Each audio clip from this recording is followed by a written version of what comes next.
RSS प्रमुख मोहन भागवत 11 सितंबर को 75 साल के हो गए हैं। वे 16 साल से भी ज्यादा समय से आरएसएस के मुखिया हैं।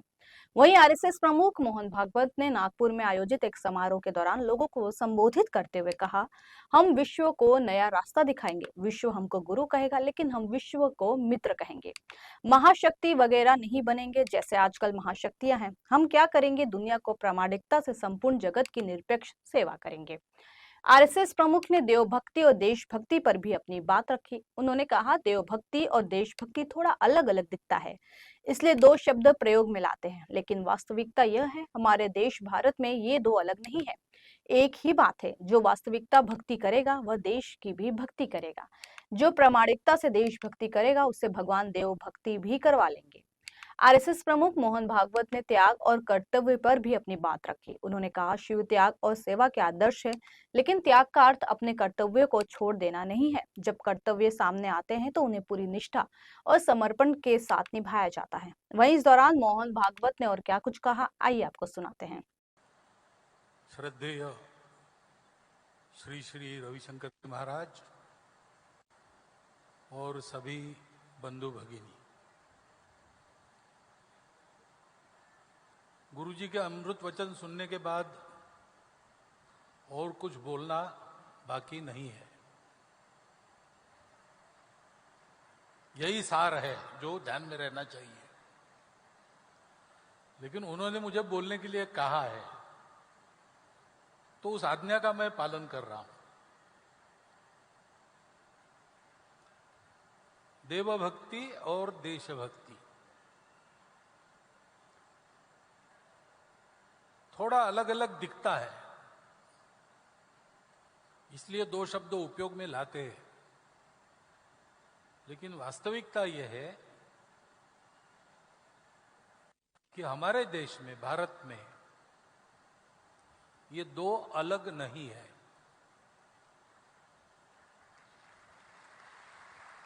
एक ही बात है। जो वास्तविक भक्ति करेगा वो देश की भी भक्ति करेगा, और जो प्रामाणिकता से देशभक्ति करेगा उससे भगवान देवभक्ति भी करवा लेंगे। ये तर्क नहीं है, ये अनुभव है। ऐसा होता है क्योंकि हमारा भारत देश बना कैसे? किसी ने बनाया तो है नहीं। कितने वर्षों से भारत नाम है? बहुत प्राचीन समय से। शायद इतिहास भी तब तक जागा नहीं था। वो भारत बना क्यों? इसीलिए बना। शिवशंकर जी आदि गुरु है, तो सबके अंदर जो एक तत्व है उसको जानने के 108 रास्ते सबको सिखाने वाली शिव जी है। अलग अलग पद्धतियां, 108 प्रकार की। मनुष्यों की प्रकृति अनेक प्रकार की है, तो सबको एक ही रास्ता सुहाता नहीं है। रुचि नाम वैचित्र्यात रुजु कुटिल नाना पतयुताम। रुचि वैचित्र के कारण, सबकी अलग अलग टेस्ट होने के कारण, सीधे साधे सरल, टेढ़े मेढ़े कठिन, अनेक प्रकार के रास्ते हैं। किनके? मनुष्यों के, नृणाम। लेकिन जाना सबको एक ही जगह, एको गम्या त्वम असि। रुचि नाम वैचित्र्यात रुजु कुटिल नाना पथयुताम नृणाम एको गम्या त्वम असि। तुम ही हो। ये जो नाना पथ है, इसके उद्गाता एक तरह से शिवजी है। सारी मानव जाति सत्य को पाकर उसका कल्याण हो, इसलिए तपस्या भारत में हुई है। और उस तपस्या का सार जो अंदर की वस्तु मिल जाती है तो जानते हैं कि जो हम में है वो सब में है, और जो सब में है वही मुझ में है। तो हमारा आपस में संबंध है, प्रत्यक्ष रिश्ता है, हमारा कॉन्ट्रैक्ट नहीं है। बच्चों को हम इसलिए नहीं पढ़ाते कि वो बड़े होकर हमारी सेवा करें। वो नहीं करेंगे तो भी पढ़ाना हमारा काम है, क्योंकि वो हमारे अपने हैं। ये जब बात है तब बच्चे भी बड़े होने के बाद सोचते हैं कि लाड़ प्यार से मुझे बढ़ाया, बड़ा किया, तो इनकी सेवा करना मेरा काम है। जीवन अपनेपन के आधार पर चलता है। इस अपनेपन के संबंधों को आज दुनिया तरस रही है।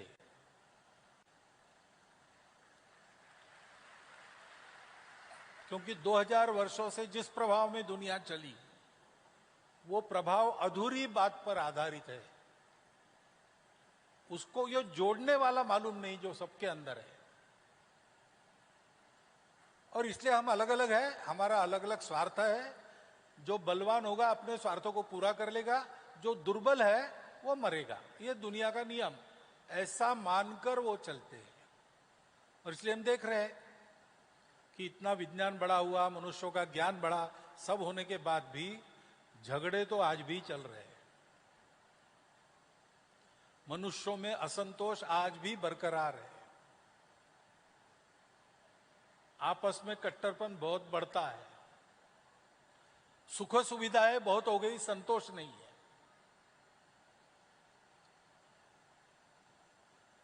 विकास बहुत हो रहा है, पर्यावरण खराब हो रहा है। तो ये सारा देखकर दुनिया अब लड़खड़ा रही है। उनको रास्ता नहीं मिल रहा है। रास्ता कहां है? रास्ता यही है, शिव जी के पास है। और वो रास्ता जब मिला तब सोचा गया हमारे पूर्वजों के द्वारा कि सब अपने हैं तो सबको ये बात मिलनी चाहिए। और ये बात सबको देना एक व्यक्ति का काम नहीं है, तो पूरा देश इसके लिए तैयार करना चाहिए। इसलिए बहुत बड़ी मात्रा में गांव तक, जंगलों तक, झोपड़ी झोपड़ी तक हमारे पूर्वजों ने ज्ञान का प्रबोधन किया और पूरा एक देश ऐसे बनाया जिसका जीवन देख के दुनिया समझ जाए।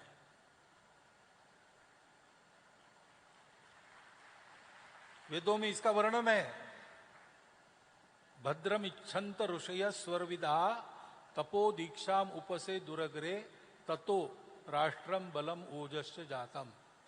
विश्व का कल्याण चाहने वाले ऋषियों ने कठिन तप की दीक्षा ग्रहण करके तप किया, जिससे हमारे राष्ट्र की बल की, ओज की उत्पत्ति हुई।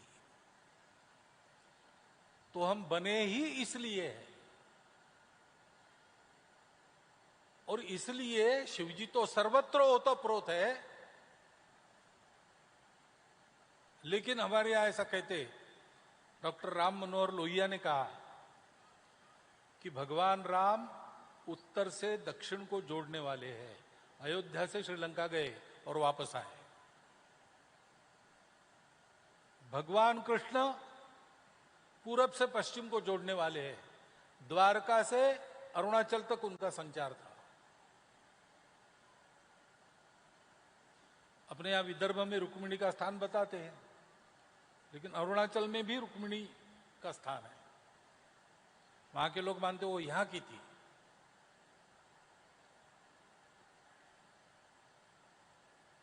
लेकिन भगवान शिव तो भारत के कण कण में ओतप्रोत है, ये लोहिया जी ने कहा है। और इसलिए राम किसकी पूजा करते थे? शिव जी की। सेतु बंध बनाने के पहले रामेश्वर बना के उसकी पूजा की, वो एक धाम बन गया हमारा। श्री कृष्ण किसकी पूजा करते थे? शिव जी की। हम सब लोग शिव जी की पूजा करते हैं, लेकिन हम पूजा करते यानी क्या करते हैं? ऐसा कहते हैं कि जिसकी पूजा करनी है उसकी पूजा तब होती है जब हम थोड़ा थोड़ा उसके जैसा बनने का प्रयास जारी रखते हैं। उपचार तो होता है, वो तो करना ही है, क्योंकि मनुष्य भूलता है ना। तो महाराज जी ने कहा कि आप यहां आकर फिर से याद करने के लिए आए हैं कि भगवान है, अपने अंदर भी है, सबकी सेवा करो। ये बार बार याद करने के लिए सामने कुछ चाहिए। उसकी पूजा हम पत्रम पुष्पम फलम तोयम ऐसी करते हैं, परंतु वास्तविक पूजा क्या है? शिव जी के जैसा बनना। शिव जी के जैसा बनना यानी दो चार सांप गले में डाल के, ऐसा नहीं है। लेकिन शिव जी का ये जो वर्णन है वो क्या बताता है हमको? शिव जी देवाओं के देव है, देवाधिदेव है, महादेव है, और उनका नाम पहला है, उनका मान पहला है। परंतु ऐसे सर्व पूज्य शिव रहते कहां है? स्मशान में रहते या दूर कैलाश पर जाके रहते।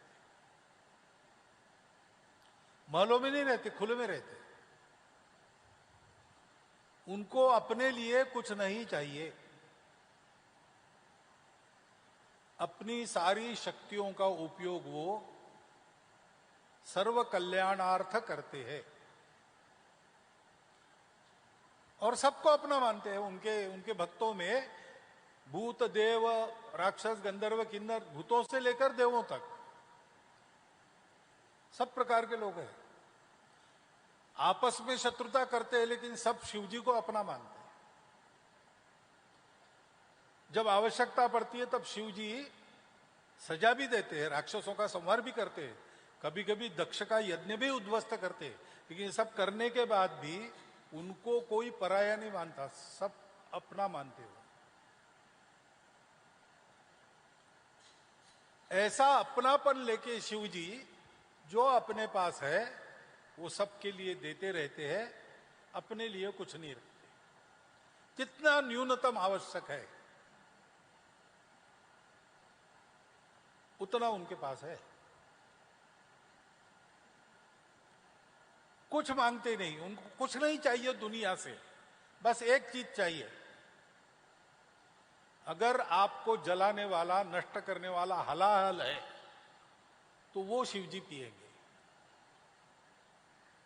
उनका कंठ नीला हो जाएगा तो भी वो पिएंगे।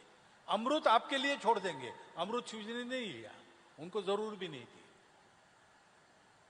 वो वैसे ही अमर है।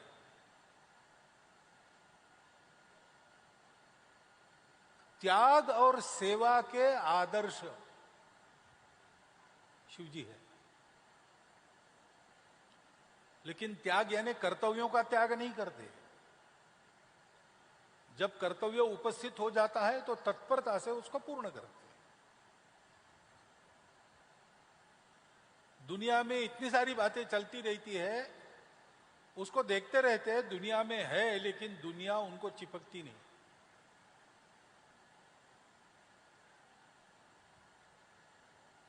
भारतवर्ष के लिए पूर्वजों का संदेश यही है, ऐसे बनो, आत्मनो मोक्षार्थम जगद हिताय च। पूरे विश्व का कल्याण हमको करना है। क्यों? विश्व कोई दूसरा नहीं, हम ही है सर्वत्र। क्योंकि हम उपकार नहीं करेंगे, विश्व को नया रास्ता दिखाएंगे। विश्व हमको गुरु कहेगा, लेकिन हम विश्व को मित्र कहेंगे। हम महाशक्ति वगैरह नहीं बनेंगे जैसी महाशक्ति आजकल है। हम क्या करेंगे दुनिया में? हम प्रामाणिकता से संपूर्ण जगत की निरपेक्ष सेवा करेंगे।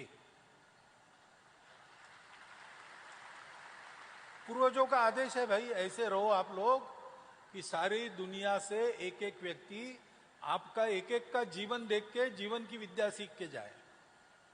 एतद्देश प्रसूतस्य सकाशाद अग्रजन्मनः स्वम स्वम चरित्रम शिक्षेरन पृथिव्याम सर्वमानव। ये देने के लिए अपना देश बना, तो अपने देश की भक्ति करना यानी यही करना। जनों में जो जनार्दन बसा है, जीवों में जो शिव बसा है, उसकी उसी भाव से सेवा करना। सेवा करते हैं फोटो निकालो ऐसा नहीं कहना। सेवा करते तो पेपर में नहीं देना। सेवा करने के बाद मेवा नहीं मांगना। बड़ी लगकर कोई सेवा करता है तो आजकल ऐसा चित्र दिखता, लोग शंकित हो जाते हैं, कहीं आगे चल कर टिकट तो नहीं मांगेगा। ऐसा नहीं, निस्वार्थ सेवा। नेकी करो और कुएं में डालो। स्वयं बनना, स्वयं अच्छा बनना, सब प्रकार से समृद्ध बनना। शरीर मन बुद्धि का सब प्रकार का बल अपने पास चाहिए, समृद्धि चाहिए। क्यों चाहिए? इससे मैं लोगों की सेवा करूंगा। अपने लिए कम से कम रखकर बाकी सारा त्वदीय वस्तु गोविंदम तुभ्यमेव समर्पितम, ऐसा दे दूंगा। ऐसा दुनिया के प्रति एक सहज स्वाभाविक सेवा भाव लेकर चलने वाला और स्वयं जिसका चरित्र शिव जैसा है। शिव जी कैसे है? वो शिव है, पवित्र है, उन पर कलंक नहीं लग सकता, उन पर कोई कलंक नहीं लग सकता। वो सत्य है, वो शिव है, इसलिए सुंदर है। अपने अपने संस्कृति का अगर वर्णन करना एक वाक्य में तो यही है, सत्यम शिवम सुंदरम।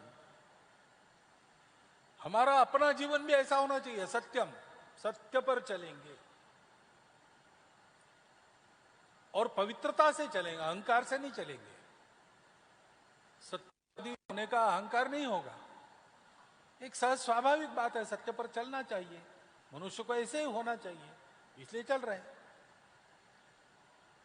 इसलिए बाहर कोई असत्य दिखा तो क्रोध नहीं आएगा, गुस्सा नहीं आएगा, करुणा आएगी। अरे अरे बेचारा गलत रास्ते पर चल रहा है, सुधारेंगे जितना सुधार सकते हो उसको।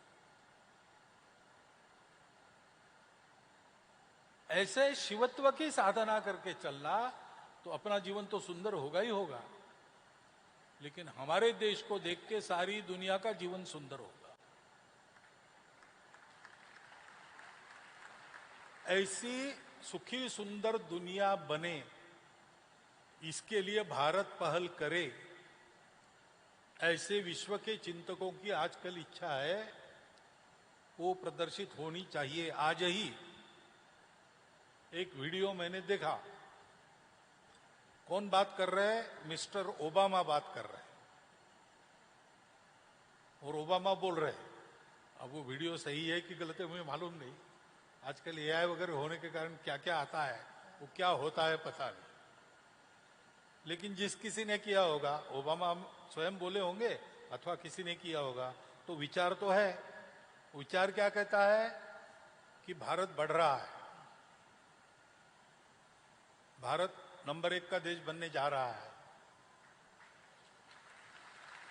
और इसलिए सब लोग चिंतित है।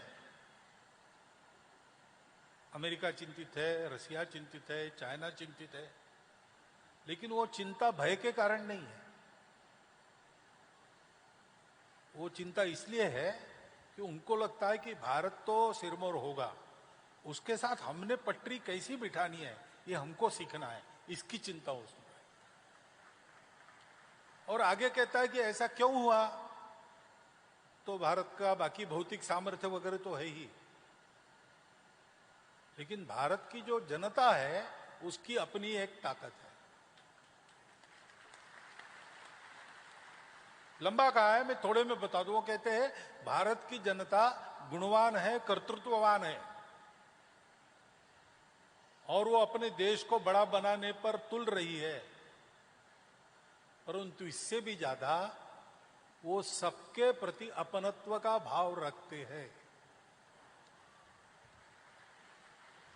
इसलिए देश सोचते हैं कि भारत सिरमौर बनेगा और भारत जैसे दुनिया की व्यवस्था बनाएगा उसमें हमको चलना है। तो हमको भारत के साथ ठीक से एडजस्टमेंट होने के लिए क्या करना चाहिए, इसकी चिंता बाकी लोग कर रहे हैं। अब ये अगर दुनिया की स्थिति है तो अपने सामने कितना बड़ा कर्तव्य है। संघ 100 साल से काम कर रहा है, क्यों कर रहा है? यही बात है, दुनिया को बचाने वाले,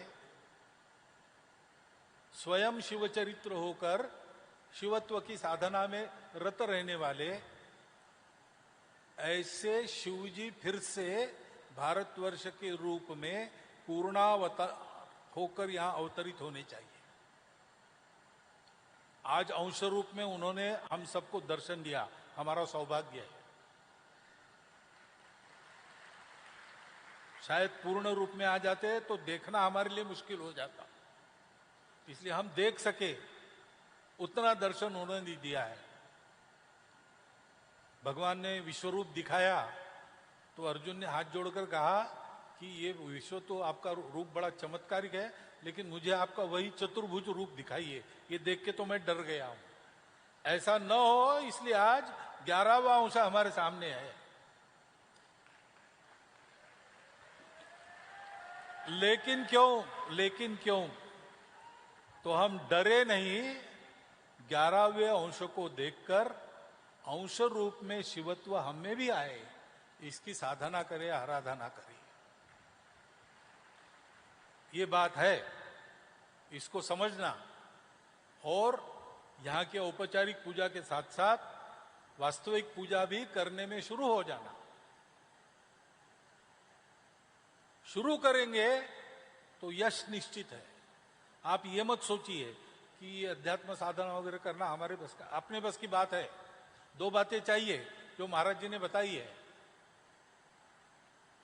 भवानी शंकरो वंदे श्रद्धा विश्वास रूपिणो याभ्याम विना न पश्यन्ति सिद्धा स्वांतस्थम ईश्वरम। बड़े बड़े सिद्ध महात्मा ऋषियों को भी अपने अंदर छुपे हुए इतने निकट है ईश्वर, अपने अंदर ही है, लेकिन वो दिख नहीं सकता बिना श्रद्धा रूप भवानी और विश्वास रूप शंकर की सहायता से। वो श्रद्धा और विश्वास लेके भक्ति पूर्वक हम लोग अपने में शिवत्व जगाना और दुनिया को शिवजी का प्रसाद देना, इसमें जुट जाए तो हमारा अपना तो मंगल होगा ही, भारत का मंगल होगा, संपूर्ण विश्व का मंगल होगा। एक पंथ में 3-3 काज सधने वाला ये मार्ग अपने लिए उपस्थित है और हमारे सौभाग्य से श्री रविशंकर जी जैसे हमारे पास सद्गुरु है जो हमको रास्ता दिखाएंगे। और इसलिए आप सबका इस सौभाग्य के लिए कि एकादशांश में क्यों न हो, शिवजी आपको मिले और शिवजी आपको दिखाने वाले रविशंकर जी की उपस्थिति में मिले, ये आपके भाग्य के लिए मैं आपका अभिनंदन करता हूं। हमारे संघ में व्यक्ति का वर्धापन दिवस इसका कोई मतलब नहीं होता।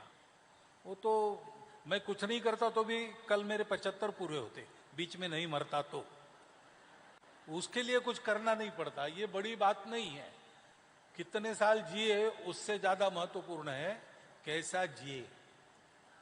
कैसा जिए? शिव जी के जैसा जिए।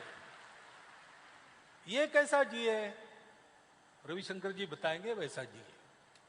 बहुत बहुत धन्यवाद, बहुत बहुत धन्यवाद। फिलहाल के लिए इतना ही। इसी तरह के ताजा तरीन खबरों के लिए जुड़े रहिए 24 न्यूज के साथ। तब तक के लिए मुझे दीजिए इजाजत। नमस्कार।